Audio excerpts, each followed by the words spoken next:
যখন আপনার আওতার ভিতরে কিছুই নেই, তখন situation totally out of control. আপনি যখন দেখতে পাচ্ছেন আপনার লাইফে আপনি এমন একটা মোমেন্টে এসে পৌঁছেছেন, এমন একটা মুহূর্তে এসে পদার্পণ করেছেন, দেখবেন যে সেখানে পরিস্থিতি একদম আপনার আওতার বাইরে। সে মুহূর্তে আপনি তখন কি করতে পারেন? ঠিক সেই মুহূর্তে ধৈর্যের মতো হাতিয়ার আপনাকে সবচেয়ে বেশি আপন করে নিতে হবে। কিন্তু মাথায় রাখবেন, প্রতিনিয়ত মানুষ আপনাকে কষ্ট দিয়ে যাচ্ছে, মানুষ আপনাকে প্রতিনিয়ত ব্লেম দিয়ে যাচ্ছে। আপনি দেখতে পাচ্ছেন আপনার সামনে সবচেয়ে আপন মানুষটা আপনাকে প্রতিনিয়ত মিথ্যা বলেই যাচ্ছে, প্রতিনিয়ত চিট করেই যাচ্ছে।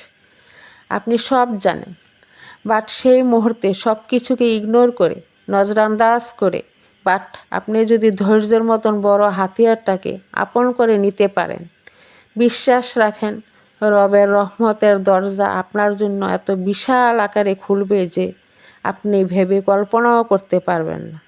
আল্লাহর বান্দার সবুরের লেভেল যখন হাই হয়ে যায় না, তখন কিন্তু আল্লাহ তাআলা নিজেই ফেরেশতাকে ডাক দিয়ে বলে যে, হে ফেরেশতা, তোমরা দেখো আমার বান্দা কাউকে কোনো কষ্ট দেয় না, কারোর সাথে কোনো চিট করে না, তবুও তাকে সবাই কষ্ট দিয়ে যাচ্ছে, সবাই তাকে ঠকিয়েছে, বাট আমার বান্দার কোনো কমপ্লেন নাই। সে আমার উপর ভরসা করে বসে আছে, সে আমার উপর সবুর করে বসে আছে। তখন আল্লাহ আপনাকে এতটা প্রশান্তি দান করবেন যে, এতটা সুখ দান করবেন যে আপনি ভেবে কল্পনাও করতে পারবেন না ইনশাআল্লাহ তাআলা।